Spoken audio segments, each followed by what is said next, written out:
This presentation is Drones as a Tool for Crocodile Conservation and Research.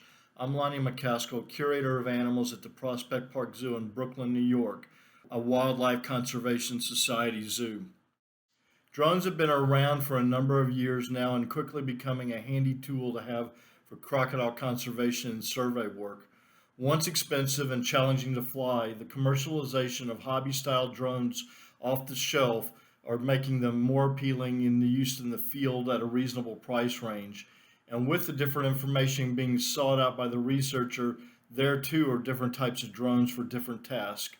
Drones can be used to collect scientific data using specialized cameras, infrared imagery, specialized software, and other payloads such as LiDAR scanning units. Or they can be used as a basic observation tool for the presence of crocodiles in the habitat, behavior, nest location, food, resources, and threats. This presentation is focused on the latter. After years of discussing using drones in the field, I wanted to test how somebody like myself with no experience could pick up a drone and be effective using one in the field.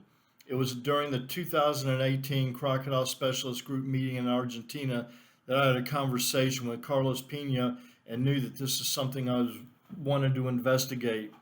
Through the support of Walter Sedgwick, a Wildlife Conservation Society trustee, I was able to begin my training in both rotor and fixed-wing drones. In a really short time, felt proficient enough to give them both some field testing.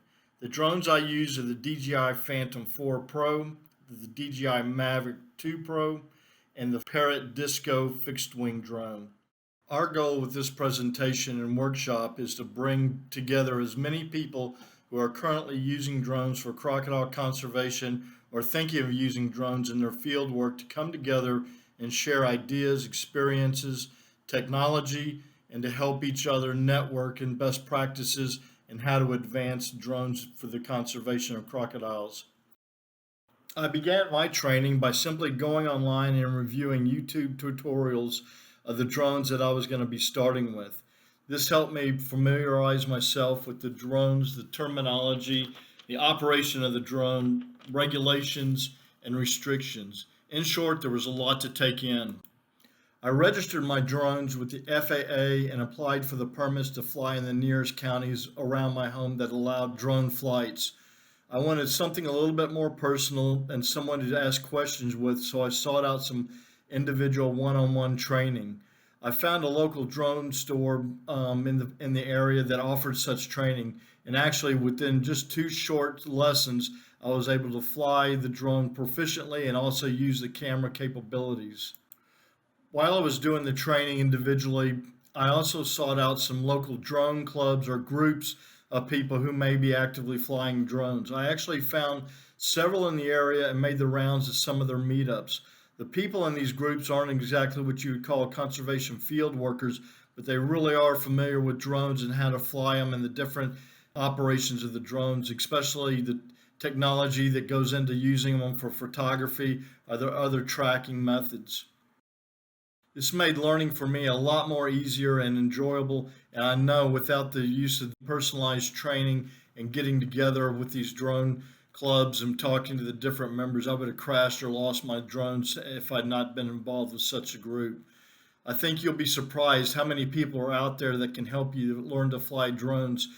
Once I was comfortable piloting the Phantom 4, I wanted to start training on the Parrot Disco fixed-wing drone. Many of the same operations applied to this type of drone, but being a fixed-wing vehicle meant new learnings on launching and landing. I was fortunate that one of the club members is also a proficient Parrot Disco flyer and was a great instructor as well. I was flying the Disco proficiently within about 2 or 3 sessions before flying on my own and beginning to setting up waypoints and test some of the capabilities of the drone. Living in New York has its limitations on real-time testing in the field where crocodilians occur, but there are locations and opportunities and lots of places to practice the skills. Many times in the field, you're faced with vast wetlands and waterways that are not either accessible because of a lack of a boat or because of aquatic vegetation. Helicopters and airboats are not always available and can be expensive to use and present some liability. Also, crocodilians can be very wary of the sound or vibration of the boat motor and slip away undetected. Drones give the field biologists the opportunity to give a bird's eye view of a large area with little disturbance to habitat, not to mention the wear and tear on people and equipment. So in July, I made arrangements to travel to Florida to give my skills some field testing over American alligators and American crocodile habitat using the Phantom 4. Also, July is the nesting season for American alligators and crocodiles, so I thought it would be a proper time to do some basic on the fly searching for alligator nest, American crocodiles, and habitat. After obtaining the needed permits and permissions, I targeted two locations in Florida, the T.M. Goodwin Water Retention Area and the Turkey Point Nuclear Power Plant in southern Florida. T.M. Goodwin is a vast area of water retention ponds that are mostly covered in aquatic vegetation. The goal was randomly search the vegetated wetlands to find as many nests as possible and make some basic observations of alligators in the field. I started flying about 8 o'clock in the morning at an altitude of about 100 feet. I wanted to just randomly fly the area at first to see what I could see in the landscape. I was also taking photos and videos as I flew to document what I was seeing to review the details closer later. While flying, it was easy to miss things when you're operating the drone and looking at the monitor. As a beginning pilot, things are kind of confusing. Actually, some of the neatest discoveries I made was later on in the evening reviewing the photos and the videos. It wasn't long before I started seeing trails in the aquatic vegetation that are newer alligator trails. I started following the trails and found this is a really effective way to find nests. Once I had seen a nest or two, I was beginning to move the drone over the landscape and spot other nests much quicker following trails or just flying a rough grid pattern over the wetland landscape. Now comfortable finding the alligator nest, I wanted to start looking for individual alligators or females in the close proximity to the nest. I started noticing females in the water that were surrounded with vegetation and barely visible. Sometimes in full view and sometimes hardly noticeable. I would circle the nest and take photographs from different angles and elevations to get different perspective of the nest and appearance and the characteristics of the habitat. With some practice and experience, I was beginning to spot alligators in the proximity of the nest from considerable heights. One thing did get my attention early on in my surveying for alligators was even at flying at 100 feet, how quickly the alligators would notice and orientate towards the drone. I'm not sure if it was the pitch, the sound of the drone the blades made, or the drone itself, but the alligators certainly noticed the drone quickly. Even though they noticed the drone, they didn't seem to show any signs of fear or alarm. Just keeping an eye on the drone was all I saw them do. Some of the other observations while I was at TM Goodwin was a predated or false nest, a Florida red-bellied slider laying eggs in an old alligator nest, wild hogs that were probably both a predator to alligator eggs and a possible food source. I also saw airboat trails that led to the nest from the legal egg collection that takes place every year in July in Florida. Valuable flying experience was gained while I was doing this and managing flying times and battery usage for the drone monitor and controller. How wind and maneuvering the drone also affects battery power and flight time. I was getting between 20 and 25 minutes per flight per battery. I also found that flying in the morning and late afternoon were the best times to fly and visually able to see nest. When concentrating on the monitor, I was seeing consistent shadows that actually showed the shape of the nest.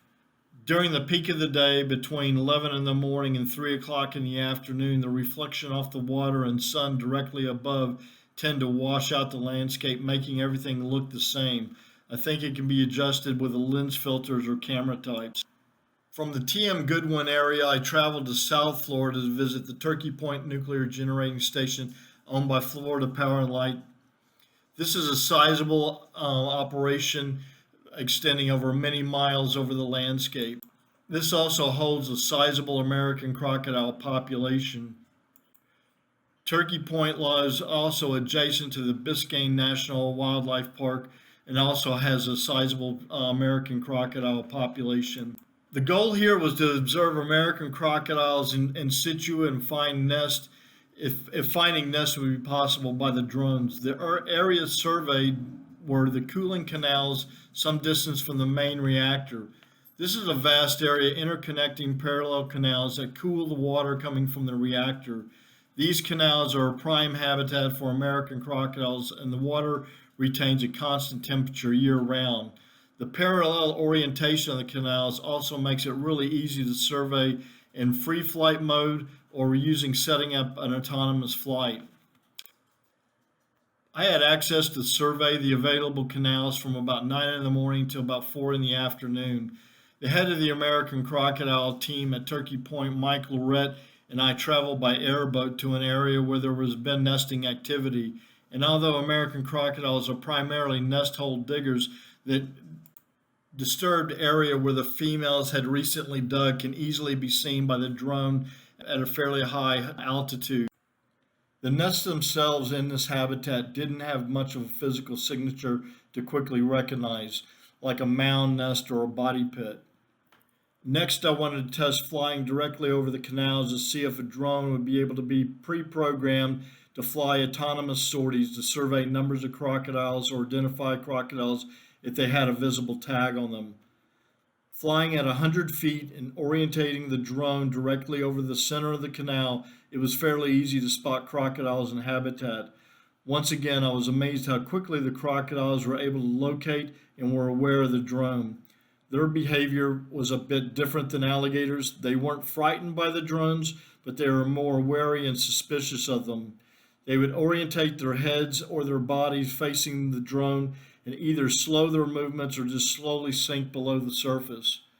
One basking crocodile slowly slid into the water and remained on the surface for several minutes following the drone before slowly submerging. Another one, presumably a male, actually blew water through his nostrils and did a jaw slap before slowly submerging. None of their actions reflected that they were frightened by the drone, but they were just cautiously wary. I was able to locate a pair of crocodiles courting that just totally ignored the drone. In this type of a habitat, I could see a fixed-wing drone pre-programmed for autonomous flight to fly already laid out grid work pattern over the canal system would be an excellent tool for surveying numbers of crocodiles and spotting crocodiles with visible tags. Possibly in the near future, as technology develops with radio tracking, individual crocodiles might able to be more monitored closely using drones in these type of a situation. In conclusion, several years and lots of discussions about using drones for crocodiles and other conservation field work, I was amazed about how quickly I was able to become proficient and skillful to do your basic observation and locate nests, animals, and gather landscape information. I learned that drones can certainly be a tool in the field biologist toolbox, and there are a number of uses almost every kind of drone has for every type of field work. And I also want to express how valuable it was for me to reach out to other drone pilots and clubs in my area who were extremely helpful in teaching and coaching me as I learned new skills using drones. Going out, just flying with other drone pilots, you're able to learn so much quicker. Each pilot, like a conservation field workers, fly and use drones for different reasons. Some take photos or videos, and some are almost test pilot, pushing their drones through obstacle courses and pushing the drones to the limits. Everyone has something to offer in the way of how you can better use your drones and the programs that come with it.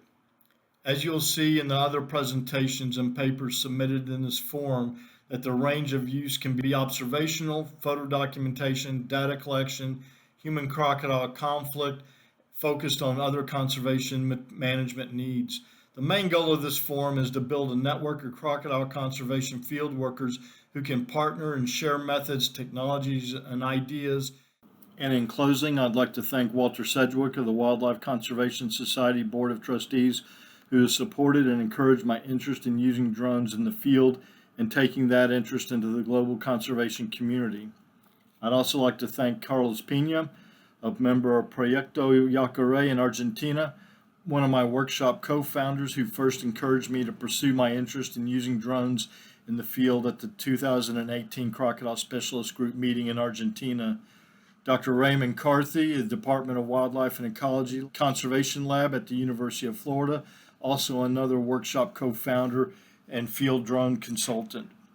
Mike Lorette, wildlife biologist and American crocodile specialist at the Florida Power and Light Turkey Point Power Plant Generating Facility. And I also like to thank the Florida Power and Light and Turkey Point Generating Facility for letting me access the property to survey for American crocodiles. I'd like to thank John Webb, biological scientist for Florida Fish and Wildlife Conservation Commission at the T.M. Goodwin Waterfowl Management Area. Javier Arthur and Dave Paxton of Drone Ninjas Incorporated of New York City, both drone specialists and trainers. And last but not least, I'd sure like to thank Natalie Cash of Wildlife Conservation Society Media Services. Thank you very much, everybody.